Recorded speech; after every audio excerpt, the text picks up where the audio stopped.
Bonjour, je suis vraiment heureuse d'être ici aujourd'hui avec vous, avec Élise Résilience. Donc, Élise a choisi de garder pardon, En anonymat. de garder son anonymat. Merci Élise.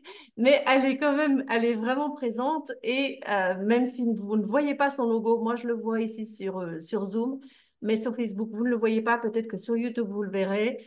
En tout cas, elle est bien présente et vous entendez sa voix. Donc, je vais peut-être donner la parole à Élise juste pour nous dire un bonjour d'abord.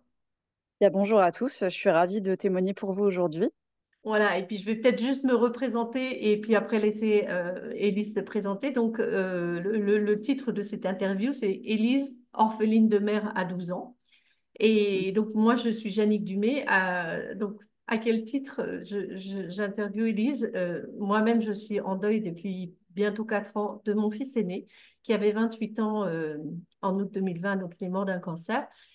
Et depuis, j'interroge en fait cette mort. Donc, à quel titre? J'étais déjà thérapeute guérisseuse et je me suis orientée vers l'accompagnement au deuil, mais surtout vers en fait l'accompagnement à la vie à travers ces intensités qui nous sont euh, qui arrivent dans nos vies et que nous traversons, que nous transcendons. Et je suis aussi devenue auteure depuis, donc de plusieurs livres. Et j'ai toujours eu cette curiosité parce que, en fait, moi, en tant que mère en deuil, on me dit, mais de toute façon, la mort d'un enfant, c'est ce qu'il y a de pire. Et j'ai questionné ça, en fait, je questionne tout, je questionne. Et je me dis, mais est-ce que c'est vraiment le pire? Donc pour moi, le pire, déjà, ça serait de ne pas me relever. Mais finalement, quand j'ai découvert Elise sur Instagram et que j'ai vu son journal, je me suis dit, mais à 12 ans, avoir sa maman qui meurt, est-ce que c'est pas pire finalement? Donc en fait, on est bien d'accord et on en a discuté avec Elise, il n'y a pas de pire. C'est juste des histoires. Et voilà, ben, Elise, je vais te laisser te présenter et nous dire aussi et parler un peu de ton parcours, mais je te poserai quelques questions.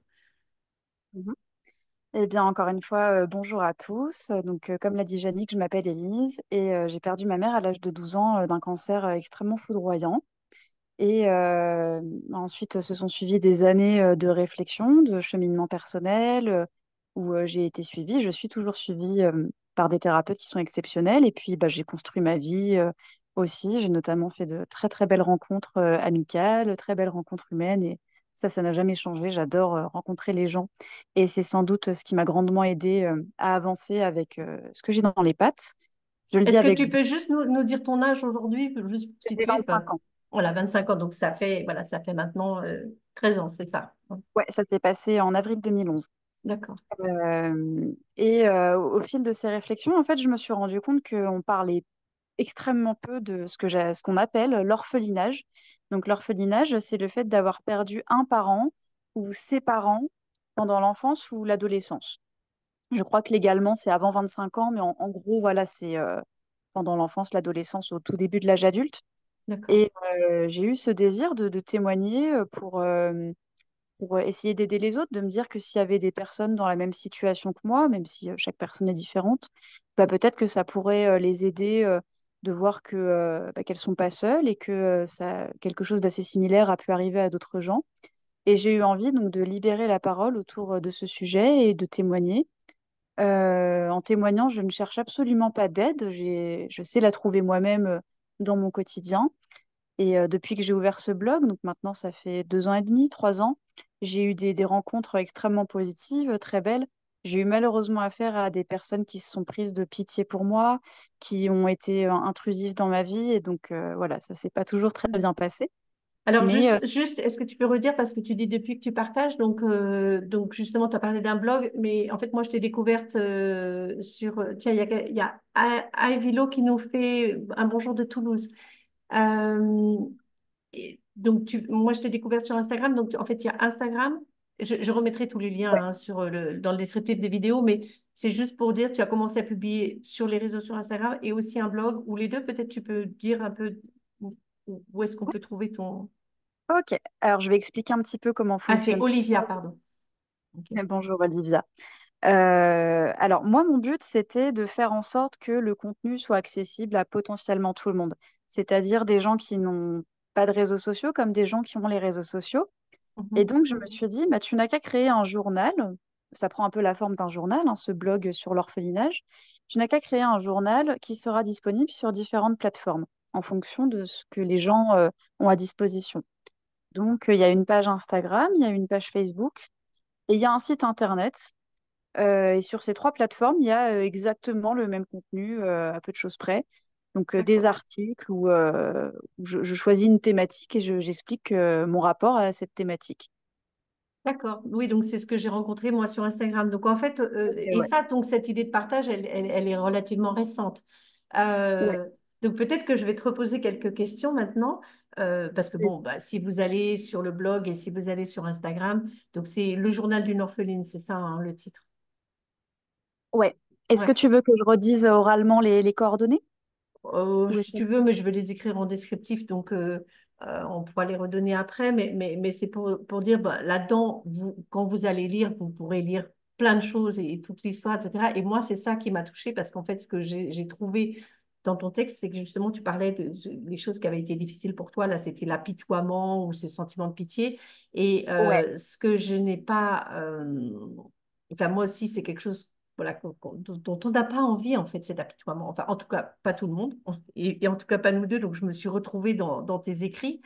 Mhm. Et ce qu'on on a discuté un petit peu avant cette interview, quand tu parlais, moi, j'appelle ça des cicatrices invisibles, c'est-à-dire c'est cette chose, ce deuil, c'est notre histoire, c'est cette histoire qu'on porte en nous, cette blessure, euh, qui ne se voit pas, en fait. Donc, parfois, on a envie d'en parler, parfois, on n'a pas envie d'en parler.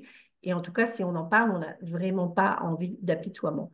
Est-ce que tu peux nous redire, parce qu'au moment où ça s'est passé, tu avais 12 ans, donc est-ce que toi, tu étais déjà en période un peu adolescence ou plutôt pré-ado, tu étais encore... enfin, Euh, t'étais dans quelle situation à ce moment-là quand ta maman est morte? Alors, je dirais que j'étais pré-ado. Bon, je vais dire quelque chose un petit peu intime, mais je ressemblais à une petite femme parce que je me suis formée tôt.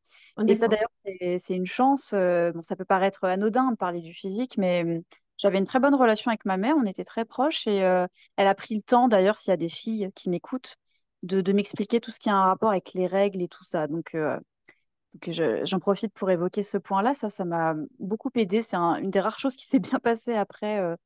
Dans mon deuil. Donc voilà, j'étais une petite préado qui faisait plus grande que son âge. J'avais déjà des petits soucis dans ma vie sociale, mais il n'y avait rien de grave. Je vivais avec mes parents dans une belle maison. Je suis fille unique et j'ai eu la chance de grandir dans un foyer très très sain avec des parents aimants qui prenaient soin de moi.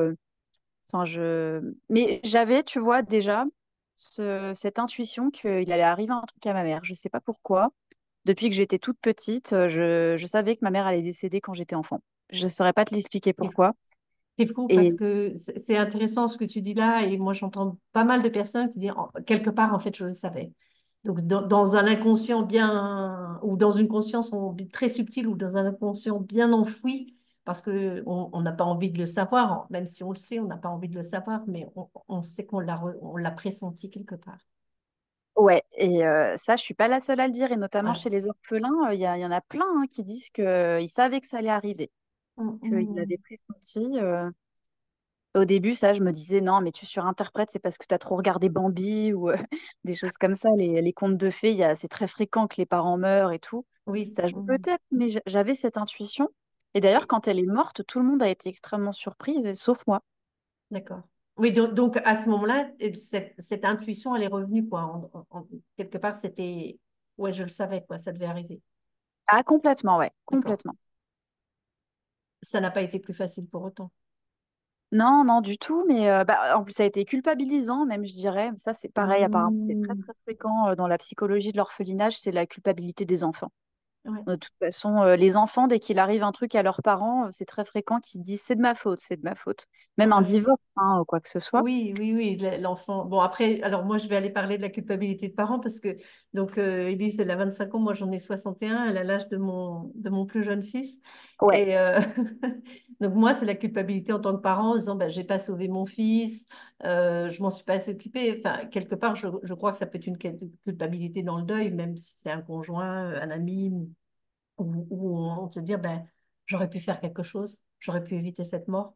Donc, même si elle prend des formes particulières en tant qu'enfant, en tant que parent, en tant que, on va dire, conjoint, etc., elle va prendre des formes un peu différentes après à chaque fois. Mais cette culpabilité, elle est là. Elle est là en se disant, ben, pourquoi c'est pas moi qui suis morte? Euh, Ouais. Pourquoi j'aurais pu le sauver? Enfin, je sais pas il y a Olivia qui nous dit que ce que tu partages résonne pour moi, résonne pour elle. Mais je te laisse me répondre par rapport à ce que je viens de dire avec la culpabilité, en fait.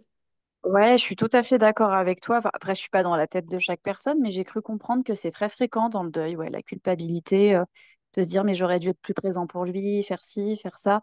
Et notamment bah, dans le deuil d'un enfant, je retrouve pas mal de choses par effet miroir ou dans le sens inverse, je retrouve des choses que toi tu exprimes et que moi j'ai pu ressentir de l'autre côté, si je puis dire. Mm. Mais ouais, ça c'est fréquent. Et alors, c'est pas mon cas, mais dans le cas d'un suicide, c'est épouvantable apparemment, la culpabilité. Ouais, donc la culpabilité, ça c'est quelque chose, je dirais, pour moi, c'est vivre avec et après, c'est en sortir et de la regarder de loin et elle revient quand même par vagues, par moments et en même temps, si on lui prête moins attention, si on ne la nourrit pas, elle va s'estomper quand même. Mhm. Je pense aussi, ouais, je pense que ça se travaille, que c'est l'apprivoiser en fait. De toute façon, on apprivoise tous nos sentiments durant toute notre vie, je pense. Mm. Et oui, notamment ce sentiment qui est très très difficile.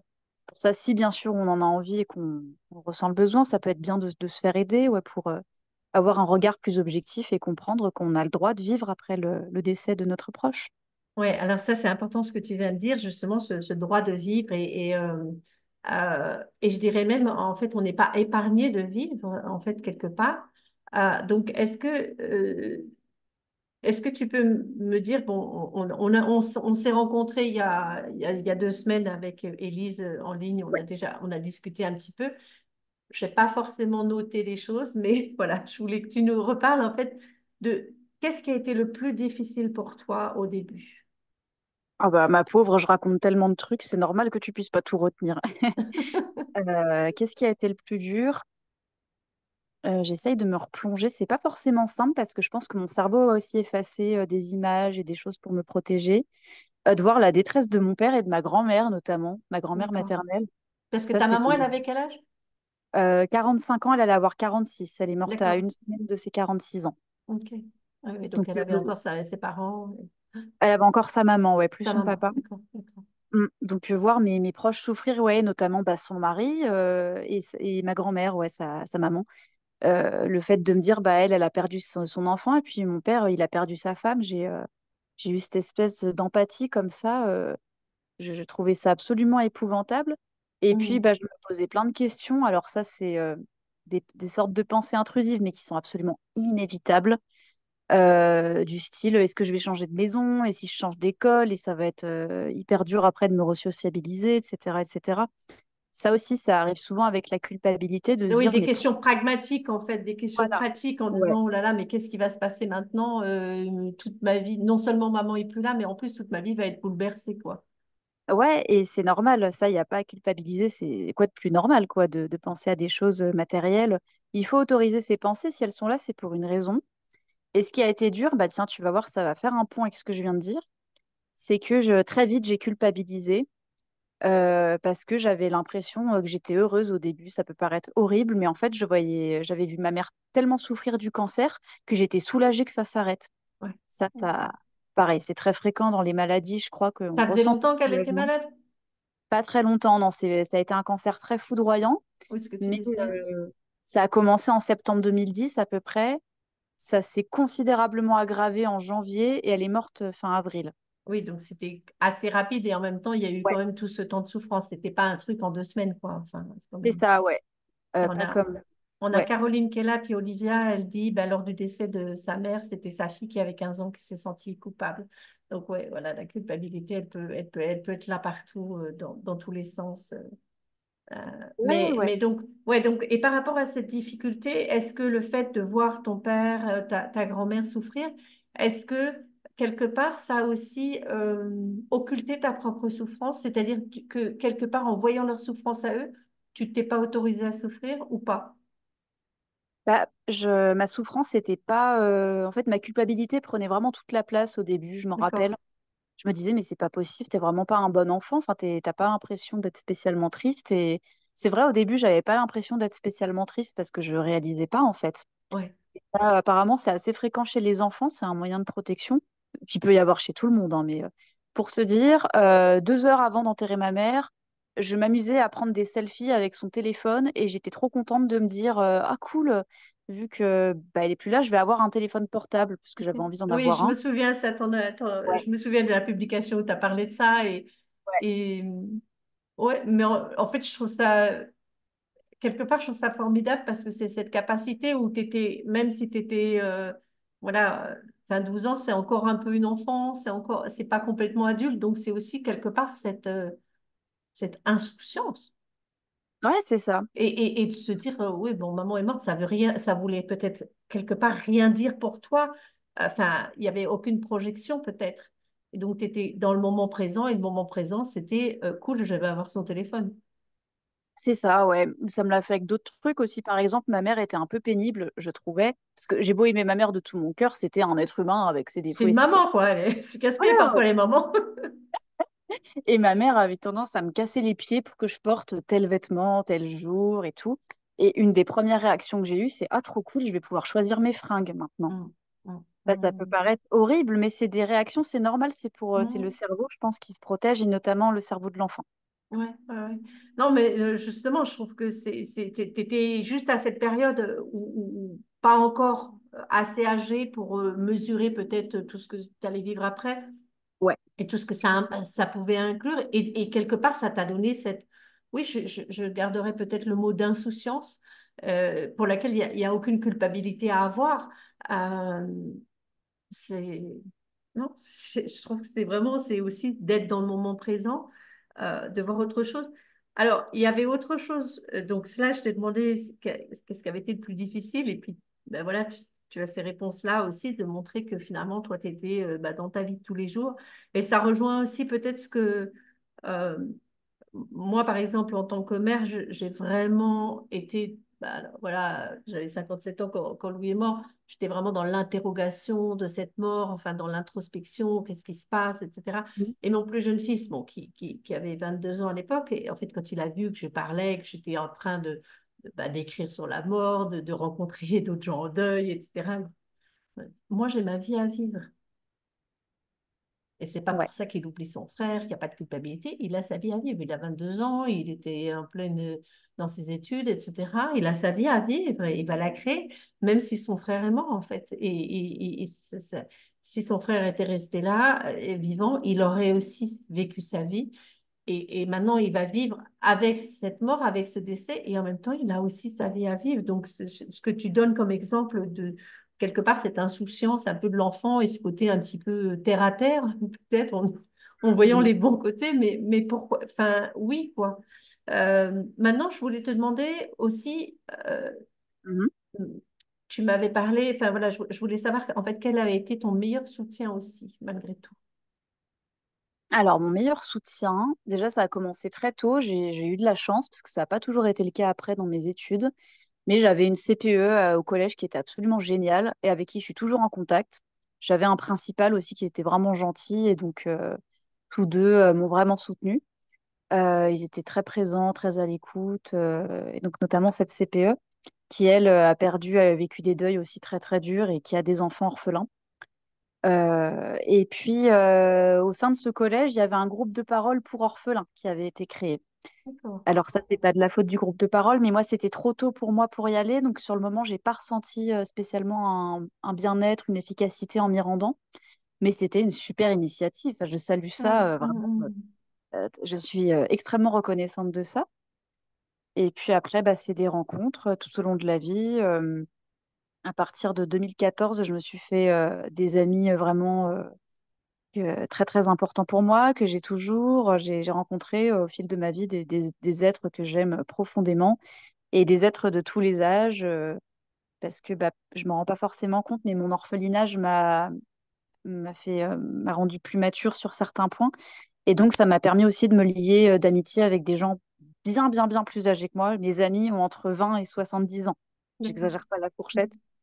Donc mon plus grand soutien, ça peut paraître très presque un peu angélique, mais c'est l'humain, quoi. C'est les Ouais. rencontres. Peu importe qu'on parle de ce sujet ou pas, c'est les rencontres humaines qui m'enrichissent. Oui, ouais, ça c'est très beau. Et en même temps, je voulais souligner ce dont tu m'avais parlé aussi l'autre fois et que tu viens d'évoquer aujourd'hui, c'est le soutien que tu as eu quand même au collège avec des personnes plus Ouais. sensibles. Et puis voilà. Et effectivement, par contre, c'est peut-être au départ, sous le choc et en même temps, où cette période peut-être où on ne réalise pas, et en tout cas peut-être à 12 ans, où ta première voilà, le premier impact, c'est super, je vais avoir un téléphone, je vais pouvoir m'habiller comme je veux. Et quelque part, tu réalises pas tout ce qui va se passer pour toi de devenir jeune fille. Et encore, en ayant eu quelque part cette chance d'être formée avant, donc d'avoir eu cet échange avec ta mère avant et de Mm. pas te retrouver orpheline. Et en plus, ben voilà, il y a toutes les histoires de jeunes filles qui arrivent et ta mère est plus là. Donc là, toi, tu as eu la chance d'avoir ça avant. Euh, et donc peut-être que le soutien, en fait, tu vas en avoir besoin plus tard, en fait. Et ce que tu dis au départ, les groupes de parole, c'était pas vraiment, ça t'attirait pas. Et c'est peut-être dans ta construction après de jeune femme, de jeune adulte. Est-ce que tu as senti un moment où ça a changé, où tu as réalisé, mais vraiment, j'ai plus de maman, ou voilà, est-ce qu'il y a eu un moment, peut-être un âge où ça a changé, Alors ça, c'est compliqué parce que ou c'est venu au fur et à mesure? Mais il y a Olivia qui dit, oui, les rencontres humaines sont des soutiens. Ouais. ah mais tout passe. Je me suis toujours méfiée énormément de Sartre parce que Sartre disait l'enfer c'est les autres et oui les autres peuvent profondément nous casser les pieds mais les autres c'est le paradis. C'est vraiment les rencontres, l'humain c'est ce qui nous tient en vie. C'est tellement capital.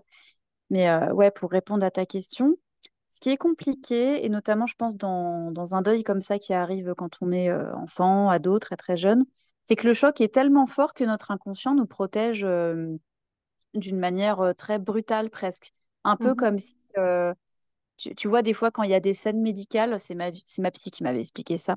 Quand il y a des scènes médicales, eh ben, pour protéger les proches et même la personne, enfin, le patient, on va mettre un drap pour pas que Oui. les gens voient, Mhm. pardon du terme, mais la boucherie qui peut se passer. Ouais. Et ben là, c'est un peu ça, c'est-à-dire que quand j'ai été amenée à perdre d'autres proches plus lointains de moi, là, je me suis vraiment rendu compte, pas forcément tout de suite, mais j'ai fini par me rendre compte, par me dire, mais lui ou elle, je la verrai plus jamais, c'est affreux, et ça me plongeait bah, dans un chagrin, comment dire, ce chagrin auquel on pense tout de suite quand on pense au deuil, en fait. Oui. La Mhm. douleur infinie de se dire qu'on ne reverra plus la personne. Et ma mère, j'ai beaucoup de mal à projeter ça. Bon, je suis pas débile, j'ai bien qu'elle est morte, mais Oui. j'ai beaucoup de mal à me le représenter parce que bah, c'est ma maman et puis c'est arrivé à un âge tellement jeune que je pense que je suis protégée. Donc, ce dont je me rends compte dans ma vie, en revanche, c'est les conséquences que ça a sur ma vie.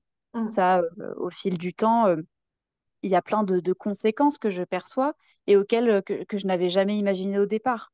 Ouais. Donc c'est plus ça. En fait, c'est un peu compliqué à faire comprendre et c'est délicat à expliquer. Je ne me rends pas compte en soi du choc que c'est et de ce caractère inéluctable, le fait que je ne la verrai plus jamais. En revanche, je me rends compte des conséquences que ça a sur ma Est-ce vie. que tu peux donner un exemple? Alors, ma vie amoureuse est absolument une catastrophe, dans le sens où, bon, pour ça et pour d'autres raisons familiales, j'ai énormément de mal à me construire une vie amoureuse. Je n'ai eu qu'un seul copain, bon, c'est déjà pas mal, mais ça a duré un mois. On est toujours très amis, hein, on s'est quittés en très bons termes. Mais je n'arrive pas à entrer dans ma vie amoureuse parce que ça, on en a beaucoup parlé avec ma psy, on travaille là-dessus, mais inconsciemment, en fait, j'ai tellement peur qu'on me quitte, que de souffrir et de revivre en quelque sorte l'absence de ma mère par transfert à travers la relation amoureuse, Mhm. que pour l'instant, c'est comme bloqué, je n'arrive pas à avoir de copain. Ouais, ouais, ouais, comme si pour éviter pour ne pas risquer une rupture, un deuil, un décès, une douleur, c'est pas, enfin voilà, Tout à fait, ouais. effectivement. Oui, donc c'est effectivement des choses qu'on ne peut pas mesurer et en même temps c'est avec ton histoire, avec son histoire qu'on va avancer, qu'on va se construire et chacun a des histoires différentes, mais c'est vrai que euh, ouais, Euh, et ce que je voulais savoir, c'est que là, tu dis donc, voilà, tu voyais le chagrin pour les autres, pas forcément pour ta mère. Est-ce que tu as continué, on va dire, une conversation, un dialogue avec ta mère? Est-ce que tu as continué à t'adresser à elle ou pas du tout? Dans ta Ça m'est tête, déjà je veux dire. arrivé. Hein. Dans ta Ça, tête, hein. Peut-être tout fort dans la rue, mais je disais plutôt dans ta tête. dans ma tête, bah, en fait, ma mère, je la sens tout le temps avec moi. J'ai l'impression Mhm. qu'on ne fait qu'une en quelque sorte, un peu comme des jumelles. Mhm. D'ailleurs, bah, on se ressemble énormément physiquement. J'avais écrit un article d'ailleurs à ce sujet. Ouais, j'ai aperçu. Donc, tu t'es rendu compte, en devenant jeune femme, en regardant des photos d'elle, que tu lui ressemblais énormément. Ouais, déjà quand j'étais gamine, c'était assez flagrant, mais là, bah, comme je me rapproche de plus en plus de son âge, elle, doucement, mais ça avance. Donc forcément, enfin son âge de décès, je veux dire. Donc Mhm. forcément, je vois de plus en plus la ressemblance. Et encore, moi, je peux pas sortir de moi pour me voir, mais mes proches, c'est très flagrant apparemment. Et est-ce que Et ça peut... Alors, je fais une petite... vas-y, je t'en prie. un petit arrêt là-dessus, parce que justement, est-ce que ça crée peut-être un malaise chez eux, ou le fait que ils ont l'impression de Ouais, la voir, elle, et c'est douloureux, ou... ouais, je le ressens. Mhm. Je le ressens. Bah, ça c'est arrivé plusieurs fois à ma grand-mère maternelle, qui n'est plus là aujourd'hui, de pleurer juste en me regardant parce que je lui rappelais trop sa fille. Mon père, des fois, il dit rien, mais je vois bien dans son regard que ça le perturbe beaucoup. Mhm. Ouais, j'ai très peu de famille, mais les quelques membres de la famille qui restent, ouais, je vois bien que juste en me Ouais, regardant, hein, que ça ouais. leur fait drôle, quoi. Ça me fait penser parce que donc, nous, on a trois enfants, donc un garçon, fille, garçon. Et donc, le plus jeune, c'était il y a 2 ans, je crois, je sais plus, on était à la montagne. Alors, il est beaucoup plus fin que son frère Louis qui est mort, mais bref, Louis avait une barbe après et le plus jeune n'en avait pas. Puis maintenant, il s'est fait pousser la barbe. Et un coup, on est à la montagne et en fait, je me retourne vers lui. Et j'ai cru voir Louis, quoi, en fait. Ouais, Et en même temps, ça m'a fait plaisir. Et en même temps, c'était super douloureux. Enfin, c'était très étrange, quoi. C'était très étrange. Et, j'osais, enfin, on était en train de marcher, donc j'ai rien dit. Mais en fait, j'ai eu une espèce on va dire, de bouffée d'émotion qui était là. J'avais juste envie de pleurer, de me mettre dans un coin et, euh, et j'allais pas lui dire, tu me rappelles trop ton frère, parce que c'était presque le culpabiliser, en fait. Mais voilà, donc c'est des choses. Donc, je te laisse reprendre avec ce petit encart. Je te laisse reprendre sur voilà, le fait que quelque part ta mère est toujours avec toi et qu'il y a cette présence, en fait. mm. Ouais, mais je rebondis juste sur ce que tu viens de dire. Je comprends, enfin, je peux pas me mettre à ta place, mais j'ose croire que je comprends cette dualité de sentiments. Ouais. Ça doit être tellement singulier et tellement fort, en effet. Parce que je le vois dans les yeux de mes proches aussi, ouais. Ouais, ouais, voilà, tu le vois. Mhm. Mm. Mais ouais, par rapport à cette fusion, moi j'ai vraiment l'impression qu'on fusionne. Bon, en plus, bah, ma mère, bah, j'ai été dans son ventre, hein, concrètement. On a été Ouais, reliés par le cordon ombilical, etc. Et je ressens qu'elle est tout le temps avec moi, en fait. Pourtant, je suis pas croyante, mais je pense qu'il n'y a même pas besoin d'avoir de croyances spirituelles. C'est un compagnonnage qui est tout le temps présent, alors qui est évidemment très étrange parce que c'est avec une absente, mais tout le temps, j'ai l'impression qu'elle m'accompagne comme si elle était un peu au-dessus de moi et qu'on a une espèce de dialogue. Bah, par exemple, les gens que j'ai connus après son décès me disent, oh, j'aurais tellement aimé la connaître. Et souvent, ma première réaction, c'est de leur dire, mais elle te connaît. ouais. Toi, tu la connais pas physiquement, mais elle sait qui t'es. Enfin, j'ai comme si elle était omnisciente, comme Mhm. si elle connaissait toute ma vie tout le temps et comme si on était tout le temps dans ce dialogue. Ouais. Et est-ce que en pratique, par exemple, tu t'adresses à elle pour lui demander conseil pour quelque chose ou pas du tout? Ça m'est déjà arrivé très très rarement dans des moments où je me sentais vraiment mal. Ça m'est déjà arrivé de lui écrire. Mhm. Après, je suis extrêmement pudique. Bon, c'est paradoxal et ça, je comprends que les gens ne comprennent pas forcément. C'est dur à comprendre, mais sur le blog et tout, je me livre. Je ne raconte absolument pas toute ma vie, ça, même si je me livre sur un sujet très intime. Mais je reste très pudique et par exemple, je vais jamais m'imaginer faire des câlins à ma mère ou ce genre de truc. En tout cas, c'est très rare parce que c'est ma façon d'être reliée à elle affectivement. Mais oui, dans des moments où j'ai été très démunie, ça m'est déjà arrivé de lui parler. Et à chaque fois que je vais sur sa tombe, je lui parle souvent. Ça vient très spontanément, mais comme si j'allais lui rendre visite en fait. Oui. Et est-ce que tu captes des réponses? Non. Par contre, alors il s'est jamais passé de faits paranormaux ou quoi que ce soit, mais j'ai tout le temps l'impression, moi je saurais pas comment décrire ça, mais j'ai tout le temps l'impression qu'on dialogue. D'accord. Oui, non, mais voilà, peut-être que tu n'as pas forcément une réponse comme si elle était là, présente physiquement à côté de toi, mais quelque part, tu sens une force, un soutien ou Ouais. une présence. Voilà, ça prend une autre forme que euh, une réponse, comme si c'était vraiment ta mère physiquement à côté de toi présente. C'est une autre sorte de dialogue. C'est ça, ouais, c'est ça. Wow. C'est... Merci pour ça, merci de le partager aussi. Bah, je t'en prie. Euh, Je voulais aussi savoir, quand tu es devenue, après, bon, au départ, je pensais à ton collège, les gens donc ont su que tu étais orpheline, etc. Mhm. Après, quand tu es arrivée dans d'autres, peut-être un autre lycée ou pour tes études ou ailleurs, ou maintenant quand euh, voilà, tu arrives quelque part, euh, comment est-ce que tu appréhendes en fait, ou alors comment les gens appréhendent, ou comment toi tu te présentes en fait avec cette différence qui est en fait une cicatrice invisible, c'est-à-dire que à un moment dans ton entourage, les gens savent, ok, tu es orpheline, etc. Et puis après, bah, tu arrives dans d'autres cercles bah, voilà, tu n'as pas un bras coupé, donc ça ne se voit pas. Euh, Comment ça se passe pour toi? Est-ce que c'est quelque chose qui va venir sur le tapis forcément ou bien c'est juste si les gens t'interrogent ou comment ça s'est passé pour toi parfois? Est-ce que tu veux en parler?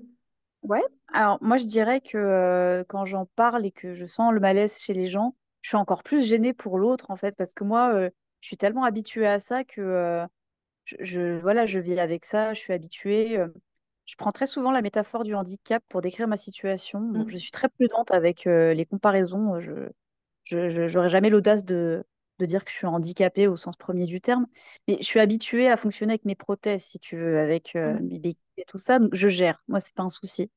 Par contre, ouais, des fois, très souvent, je suis encore plus gênée pour l'autre qui apprend ça et qui dit oh, je suis désolée ou des choses comme ça. Mais concrètement, bah, quand j'arrive à une soirée, que tout le monde fait la fête et tout, je vais pas arriver ah, bah, moi, ma mère, elle est décédée, haha, Non, super, tu vois. oui. Mais ce que je fais, c'est que j'essaye d'ajuster. Donc, il y a des fois où, quand je sais que je vais pas revoir les personnes ou que j'ai la flemme de parler de ça, que c'est pas le moment, j'essaye de sentir aussi si c'est le moment ou pas. Si, par rapport à l'ambiance, bah, des fois je mens, je veux pas mentir, hein. Des fois je dis que mes parents sont divorcés, ou souvent les gens supputent, me disent ah, tes parents ils sont divorcés, je fais ouais, ouais, comme ça, D'accord. ou j'invente. Ça m'est déjà arrivé aussi une fois Ok. de me foutre dans un bourbier, parce que ma mère était prof d'espagnol. Et je parle à un monsieur, il est prof d'espagnol, et tellement spontanément, je lui dis, ah, comme ma mère, il me fait aller dans quel collège? Je dis, bah, tel collège. Et il me dit, elle est toujours en poste. Je fais, ouais, mais à mi-temps, gna, gna, gna, gna, j'ai inventé un truc, mon Dieu. Je savais plus où me mettre. Donc, j'adapte, ouais. Si, C'est quand je sens intéressant que c'est... ça, c'est d'arriver à ça.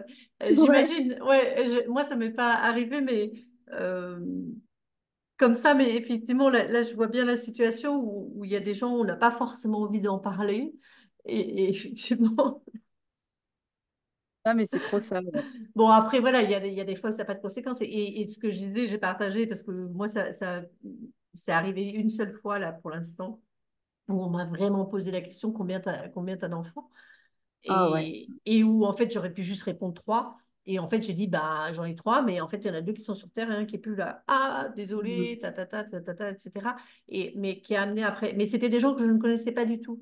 Et, euh, et donc, parfois, ouais, parfois, voilà, ça va venir comme ça. On va mentir ou pas mentir. Mais c'est pas mal, là, le coup de dire, elle est à mi-temps, tout ça. Mais je lui ai inventé mais toute une vie, mais ça j'en ai entendu plein. Il y en a à l'appel des histoires d'orphelins comme ça qui mentent. Il y avait Mhm. par exemple qui avait inventé, qui avait dit que son papa il était diplomate et que du coup elle le voyait jamais parce qu'elle osait pas dire qu'il était mort. Il y a plein d'histoires comme ça. D'accord. Et alors, le fait de ne pas oser dire qu'il est mort, est-ce que euh, c'est parce que c'est difficile pour toi, par exemple, de dire qu'elle est morte, ou est-ce que c'est parce que tu n'as pas envie de supporter, alors soit tu disais, tu parlais de la pitié tout à l'heure, peut-être de la gêne des gens. Euh, qu'est-ce qui fait que tu vas mentir en fait? Est-ce que tu- peut-être que tu réfléchis pas quand ça vient, mais est-ce que c'est ce qui est le plus pénible, c'est peut-être la gêne des gens, leur pitié, je Ah, sais c'est pas. la gêne des gens, ouais. Ouais, C'est parce ouais, que je suis encore plus mal à l'aise pour l'autre, j'ai pas envie de le mettre mal à l'aise comme ça. Puis ça dépend du contexte. Enfin, par exemple, si je suis posée avec quelqu'un et qu'on parle longuement, je vais lui dire.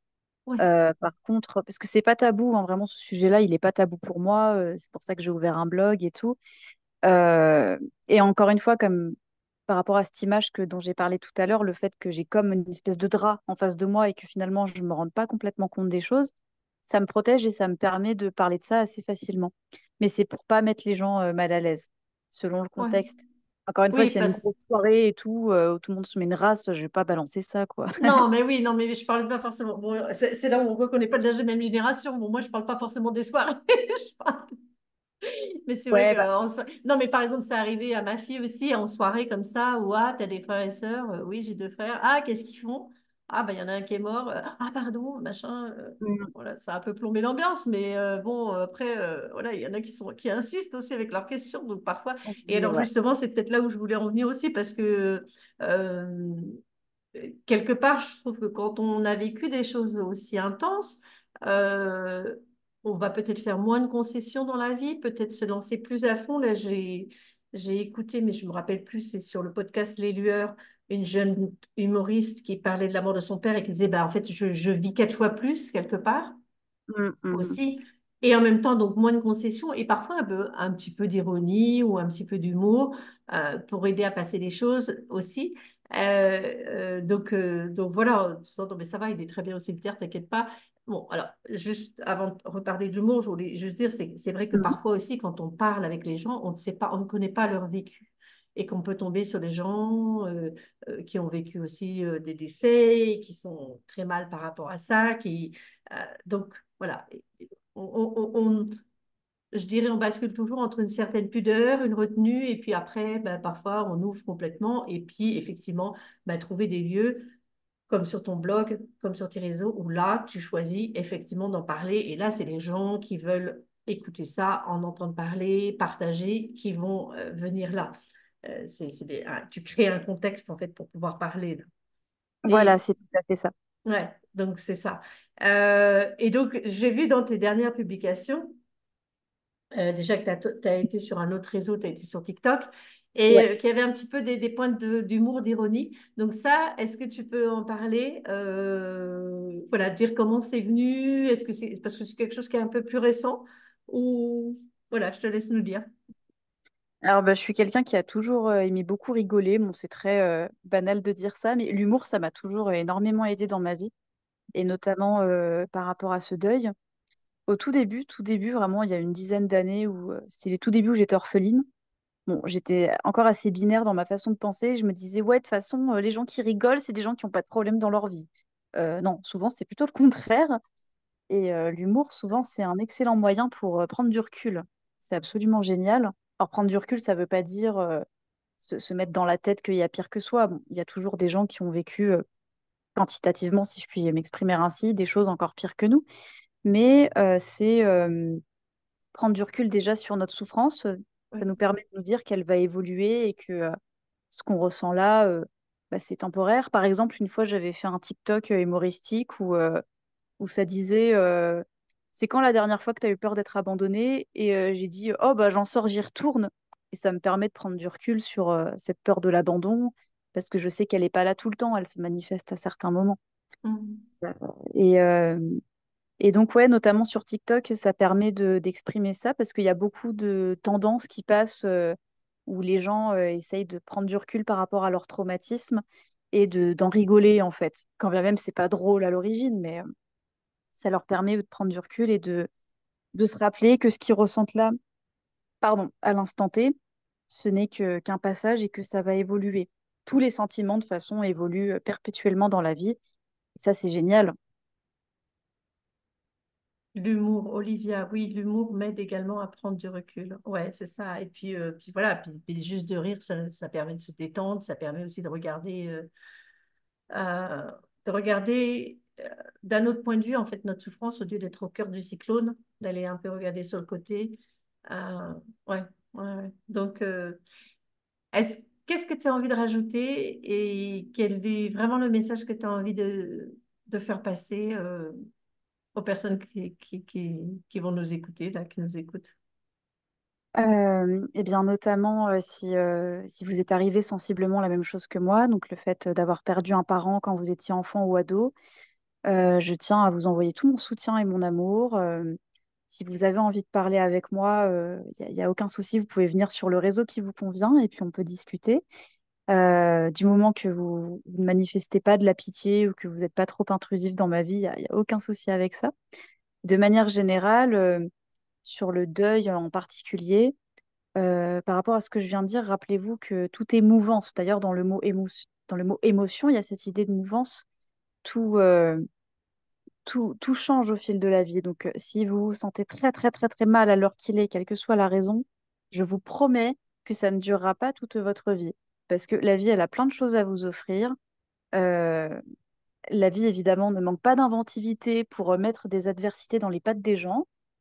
Pour autant, la vie est passionnante, elle a plein de choses à offrir et il faut que vous preniez soin de vous, que vous trouviez les ressources en vous, que vous soyez perpétuellement à votre écoute pour trouver comment est-ce que vous allez vous adapter aux adversités et construire au maximum la vie que vous avez envie d'avoir. Voilà ce que je peux Waouh! J'ai rien à rajouter. Peut-être, ben, tu veux dire oralement donc les endroits où on peut te retrouver, donc retrouver ton journal. Alors, je vous réexplique rapidement. Donc, pour lire mon noyau dur, donc c'est un blog avec des articles concrètement, avec des thématiques en rapport avec l'orphelinage. Donc, si vous voulez lire les articles, vous pouvez me retrouver sur Instagram. Ça s'appelle Le Journal d'Élise. Le nom d'utilisateur, c'est mon-du-bas journal-du-bas d'orpheline tout attaché. Mais ça sera écrit, je pense que Yannick va rajouter ça Oui. dans la barre d'infos, quelque chose. Sur Facebook, c'est Le Journal d'Élise, entre parenthèses, mon journal d'orpheline. Si vous n'avez pas les réseaux sociaux, vous pouvez aller sur Google. Donc, la plateforme que j'utilise, c'est WordPress. C'est pas du tout payant, quoi que ce soit, hein, rassurez-vous. Vous tapez juste dans la barre de recherche Google https deux points, deux slash, le journal d'Élise, orphelinage. Donc, orphelinage, ça s'écrit ORPHELINAGE. Vous tapez tout ça, donc .wordpress.com slash. Et sinon, alors ça, c'est en plus, hein, je dis bien que c'est en plus. Vous pouvez aussi me retrouver sur TikTok, le journal d'Élise, pareil, donc mon journal d'orpheline. Je pense que vous trouverez assez facilement. Et puis, bah, sinon, vous pouvez, n'hésitez pas encore une fois à m'écrire. Vous pouvez m'écrire en DM sur Instagram, en direct message. Et je vous donne aussi mon mail si vous voulez. Donc, c'est le journal d'Élise, tout attaché, point, résilience, arobase, gmail.com. Ça fait beaucoup d'informations. Ouais, mais c'est pas grave, on va les redire. Il y a peut-être des gens qui ont capté des choses. On va réécrire tout ça en bas des vidéos, même si ça va pas y être tout de suite. Je vais le mettre au Oui, plus vite. tout apparaîtra. Il y a Olivia qui nous fait un grand merci pour ce partage en live. Si vous êtes là aussi en différé, n'hésitez pas à nous mettre vos commentaires. Et effectivement, voilà, Elise se fera un plaisir de vous répondre. Moi, je suis là aussi pour répondre à vos questions. Et merci encore, Elise, pour ce partage. Plein de vie. Et vraiment, je reste sur voilà, la vie a plein de choses à vous offrir. Euh, ouais, quoi que ce soit que nous traversions, la vie a plein de choses à nous offrir. Merci, merci infiniment, Elise.